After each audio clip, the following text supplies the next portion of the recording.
Halo, penikmat misteri di Kisah Mata. Barang bekas seringkali menyimpan cerita yang tak terduga. Tapi, bagaimana jika barang itu menyimpan lebih dari sekadar kenangan buruk? Kisah kali ini akan membawa Anda ke dalam kegelapan sebuah mobil bekas. Bersiaplah untuk mendengar kisah Dimas dan mobil hitamnya yang terkutuk.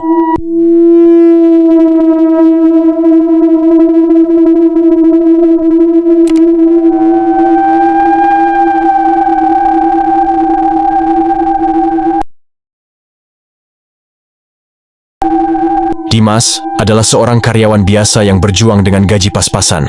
Saat ia membeli mobil bekas dari seorang pedagang lokal dengan harga miring, ia pikir itu adalah keberuntungan besar. Mobil itu terlihat baik dari luar, meski ada beberapa goresan dan interior yang agak usang. Namun, keanehan dimulai sejak hari pertama ia membawa mobil itu pulang.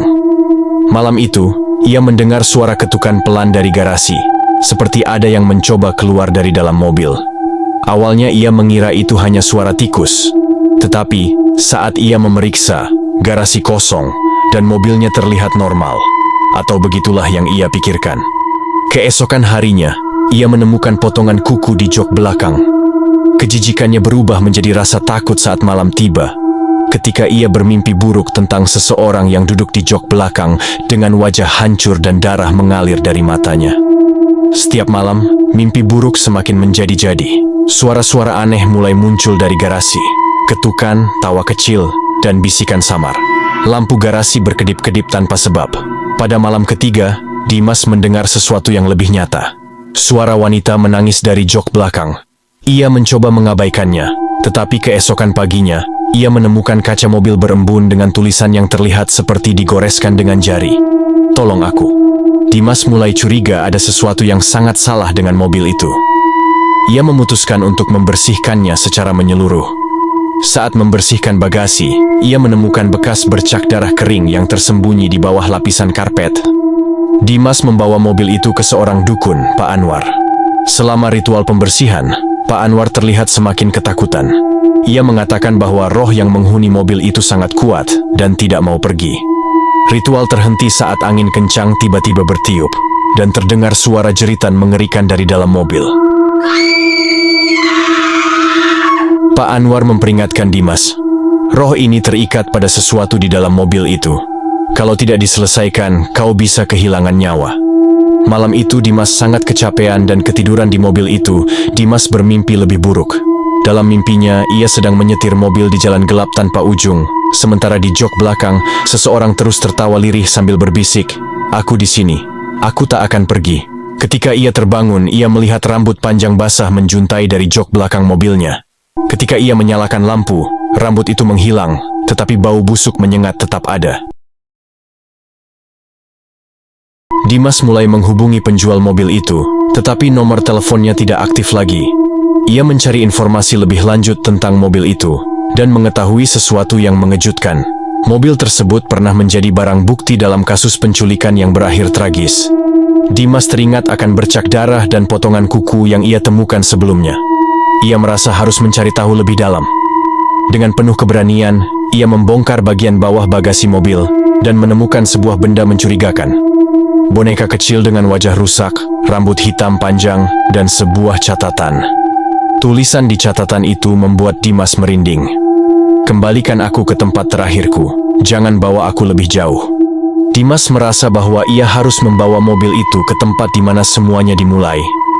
Ia melacak lokasi terakhir mobil tersebut ditemukan melalui artikel lama di internet. Tempat itu adalah sebuah rumah tua yang sudah terbengkalai di pinggir kota. Namun, perjalanan menuju rumah tua itu penuh dengan kejadian aneh. Setiap kali ia mengemudi, kaca spion terus-menerus memperlihatkan bayangan seorang wanita di jok belakang. Beberapa kali, setirnya terasa seolah dikendalikan oleh tangan lain. Ketika Dimas akhirnya sampai di rumah tua itu, suasana di sana sangat mencekam. Udara terasa berat, dan bau amis menyengat menguar dari dalam mobil. Dengan ragu, ia membawa boneka yang ia temukan ke dalam rumah. Di dalam rumah, Dimas menemukan sebuah kamar yang masih dipenuhi barang-barang lama. Di tengah kamar, ia melihat sebuah altar kecil yang dipenuhi foto-foto seorang perempuan muda. Salah satu fotonya menunjukkan perempuan itu sedang duduk di dalam mobil yang sekarang dimiliki Dimas. Tiba-tiba, Dimas mendengar suara langkah kaki mendekat. Ia berbalik dan melihat sosok perempuan itu. Wajahnya hancur, darah mengalir, tetapi matanya penuh dendam. Perempuan itu berkata dengan suara serak, "Kenapa kau membawaku ke sini? Kau akan menggantikan tempatku." Dimas mencoba melarikan diri, tetapi pintu rumah tertutup dengan sendirinya. Ia terjebak, dan roh perempuan itu semakin mendekat. Ketika perempuan itu semakin mendekat, Dimas panik. Ia ingat boneka yang ia bawa dan melemparkannya ke arah perempuan itu. Tiba-tiba, roh itu berhenti, matanya menatap tajam ke arah boneka tersebut. Dalam sekejap, rumah tua itu berguncang hebat, seperti ada gempa kecil. Pintu yang tadinya tertutup rapat terbuka kembali. Dimas tak membuang waktu dan segera berlari keluar, meninggalkan boneka itu di tempat altar. Namun saat ia menoleh ke mobilnya, ia melihat bayangan perempuan itu kini duduk di jok depan, menatapnya dengan mata penuh amarah. Setelah melarikan diri dari rumah tua itu, Dimas memutuskan untuk tidak lagi mengemudikan mobil tersebut. Ia menyewa mobil derek untuk membawa mobil bengkel, berharap seseorang bisa menemukan sesuatu yang tersembunyi di dalamnya. Di bengkel, montir yang memeriksa mobil itu menemukan kompartemen rahasia di bawah jok belakang. Di dalamnya terdapat dokumen lama, termasuk sebuah foto perempuan muda yang sama dengan yang ada di rumah tua, dan sebuah surat dengan tulisan tangan. Dia tidak boleh kabur. Dia harus dihentikan sebelum membawa kutukan lebih jauh. Montir itu merasa ada yang aneh dengan mobil tersebut. Saat mencoba memeriksa lebih lanjut, ia tiba-tiba tersentak dan menjatuhkan obeng. Ia berbisik kepada Dimas. Mobil ini seperti punya mata yang memperhatikan. Dimas segera membawa dokumen tersebut ke temannya yang seorang jurnalis, Yogi. Bersama-sama, mereka mencoba menyelidiki siapa perempuan itu. Namun, ada satu fakta yang lebih mengerikan. Menurut laporan, beberapa saksi mengaku melihat bayangan Ratih di sekitar mobil bahkan setelah kasusnya selesai. Mobil itu kemudian dilelang, tetapi pembelinya selalu mengalami nasib buruk atau menghilang tanpa jejak. Yogi berkata, "Ratih seperti tidak mau pergi. Dia seperti mencari sesuatu atau seseorang." Setelah penyelidikan itu, teror semakin menjadi-jadi. Dimas tidak hanya melihat bayangan Ratih, tetapi juga mulai mendengar suaranya memanggil namanya.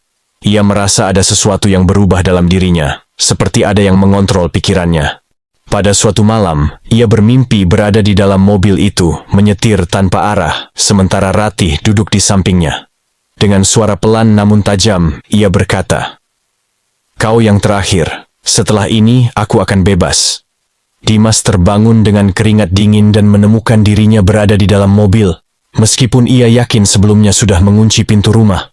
Merasa hidupnya semakin tidak terkendali, Dimas kembali menemui Pak Anwar, dukun yang sebelumnya mencoba membantu. Kali ini, Pak Anwar lebih serius. Ia mengatakan bahwa kutukan ini tidak bisa dihapus, kecuali Dimas menemukan cara untuk menenangkan roh Ratih. Dia terikat pada rasa dendamnya. Jika kau bisa mengungkap kebenaran di balik pembunuhannya dan memberinya keadilan, mungkin dia akan pergi, ujar Pak Anwar. Namun, ia juga memperingatkan Dimas bahwa roh seperti Ratih bisa menjadi semakin kuat jika merasa dirinya terancam. Dimas dan Yogi memutuskan untuk menyelidiki lebih jauh tentang pelaku pembunuhan Ratih. Mereka menemukan bahwa pria yang membunuh Ratih adalah seorang pengusaha kaya yang memiliki banyak musuh. Namun, ada teori lain yang menyebutkan bahwa Ratih juga memiliki seorang saudara kembar yang menghilang pada saat yang sama. Dimas merasa bahwa kunci untuk mengakhiri kutukan ini ada pada saudara kembar Ratih. Tetapi, ketika mereka mencoba mencari keberadaannya, semua petunjuk mengarah pada sebuah tempat terpencil. Sebuah rumah sakit jiwa yang sudah lama terbengkalai. Ketika mereka masuk ke salah satu ruangan, mereka menemukan sesuatu yang membuat darah mereka membeku. Sebuah kamar kecil dengan cermin besar.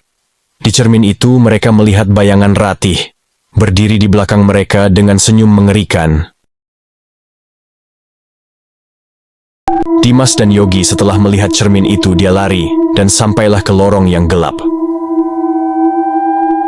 Ketika mereka menyusuri lorong sempit dengan senter, tiba-tiba terdengar suara tawa lembut, diikuti oleh langkah kaki kecil yang bergema di ujung koridor. Dimas berhenti dan menoleh pada Yogi, suaranya gemetar. "Yog, kau dengar itu?" Yogi mengangguk, matanya membelalak. Namun, ketika mereka menyorotkan senter ke arah suara, lorong itu kosong. Mereka akhirnya menemukan ruang rekam medis yang dipenuhi lemari arsip dan dokumen-dokumen tua. Di salah satu berkas yang nyaris hancur oleh waktu, Yogi menemukan nama Ratih. Namun, dokumen itu memuat informasi yang jauh lebih mengejutkan. Ratih sebenarnya tidak pernah mati secara resmi. Tubuhnya memang ditemukan di mobil itu, tetapi catatan medis menunjukkan bahwa dia pernah dibawa hidup-hidup ke rumah sakit jiwa ini. Namun, bagian paling aneh adalah catatan berikutnya. Pasien dipindahkan ke kamar 13 untuk perawatan khusus. Tidak ada pengunjung yang diizinkan. Kondisi emosional tidak stabil. Pasien terus berbicara tentang kembarannya yang meminta pertolongan. Mereka segera mencari kamar 13 yang berada di lantai atas. Setiap langkah menaiki tangga membuat suasana semakin dingin, seperti ada udara yang menekan tubuh mereka. Dimas merasa seperti diawasi, sementara Yogi terus menoleh ke belakang, seperti mendengar seseorang mengikutinya. Akhirnya, mereka tiba di depan pintu kamar 13. Pintu itu tampak berbeda dari pintu lainnya, dengan bekas goresan panjang di kayunya, seolah seseorang mencoba keluar dengan paksa. Saat Dimas hendak membuka pintu, Yogi menahan tangannya. "Dim, yakin mau masuk? Aku punya firasat buruk." Namun, sebelum mereka sempat memutuskan, pintu itu terbuka perlahan dengan sendirinya, memperlihatkan ruangan gelap yang penuh dengan cermin-cermin besar di setiap sisi dinding. Ketika mereka melangkah masuk, Dimas merasakan aura aneh dari ruangan itu. Ada sesuatu yang berbeda dengan cermin-cermin tersebut. Salah satunya tampak seperti baru saja disentuh, penuh dengan bekas sidik jari. Yogi, yang mencoba tetap tenang, mengarahkan senter ke cermin terbesar di tengah ruangan. Tiba-tiba, bayangan mereka tidak lagi mencerminkan gerakan mereka. Bayangan Dimas berdiri diam, dengan kepala sedikit miring, sementara bayangan Yogi perlahan-lahan menyeringai, menunjukkan gigi yang hitam dan tajam. Dimas mundur ketakutan, tetapi suara lembut terdengar dari arah cermin. "Kau sudah datang." Akhirnya, bayangan Ratih muncul dari cermin itu, namun kali ini lebih nyata, seolah dia bisa keluar kapan saja. Dengan suara penuh dendam, ia berkata, "Kau tidak akan keluar hidup-hidup, kecuali kau membawanya padaku."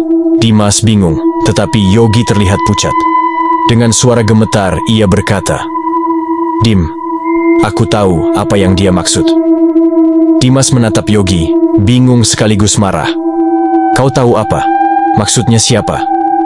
Yogi akhirnya mengaku bahwa ia menyembunyikan sesuatu. "Dulu, aku pernah mendengar tentang kasus ini. Aku tahu siapa yang membunuh Ratih, tapi aku diam. Aku pikir itu sudah berakhir." Sebelum Yogi bisa menjelaskan lebih jauh, semua cermin di ruangan itu pecah bersamaan, memercikan serpihan kaca kemana-mana. Dari pecahan kaca itu, bayangan Ratih muncul semakin nyata, dengan tubuh penuh luka dan darah. Saat Dimas mencoba menarik Yogi keluar dari ruangan, pintu kamar 13 menutup dengan sendirinya, meninggalkan mereka terjebak di dalam. Suara Ratih yang menyeramkan terdengar dari segala arah, seolah memenuhi ruangan. "Jika kau tidak mau bicara, aku akan mengambilmu." Lalu, tiba-tiba lampu senter mati, meninggalkan mereka dalam kegelapan total. Episode ini berakhir dengan suara teriakan Dimas dan suara langkah kaki cepat mendekat. Dimas dan Yogi terdiam, hanya terdengar napas mereka yang berat di dalam ruangan gelap. Di antara desahan napas itu, suara langkah kaki samar semakin mendekat. Dimas mencoba menghidupkan senter, tapi senter itu seperti tidak mau menyala. "Yogi, kau masih di sini kan?" tanya Dimas dengan suara bergetar. Namun, tidak ada jawaban. Saat Dimas mencoba meraba sekitarnya, ia merasakan sesuatu yang dingin di bahunya. Bukan tangan Yogi, melainkan sesuatu yang kurus, keras, dan seperti mencengkeramnya. Tiba-tiba, salah satu cermin di sudut ruangan mulai bersinar lemah. Dimas menoleh dan melihat bayangan dirinya sendiri, tetapi itu bukan dia. Bayangan itu tersenyum aneh, dan tanpa peringatan, bayangan itu keluar dari cermin, mendekatinya dengan langkah lambat. "Dimas, kau tahu kenapa aku di sini?" Suara bayangan itu terdengar seperti gabungan suara Dimas dan suara lain yang lebih serak dan menakutkan. Dimas mundur, tapi langkahnya terhenti saat ia menabrak sesuatu. "Yogi, Namun, Yogi berdiri dengan tatapan kosong, matanya tidak lagi terlihat normal, seolah dipenuhi bayangan gelap. Yogi tiba-tiba berbicara dengan nada aneh, seperti bukan dirinya. Aku tahu kenapa kita di sini, Dimas. Ini semua salahku. Ratih, dia meminta sesuatu dariku dulu. Aku tidak memberikannya, dan sekarang dia ingin mengambil semuanya. Dimas kebingungan. Apa yang kau sembunyikan, Yog? Apa yang kau lakukan? Yogi menghela napas panjang, matanya kembali normal untuk sesaat. Dulu, aku tahu Ratih punya saudara kembar. Tapi dia tidak pernah hidup lama. Mereka menyembunyikan jasad saudara itu di rumah sakit ini, di tempat yang disebut ruang bawah tanah.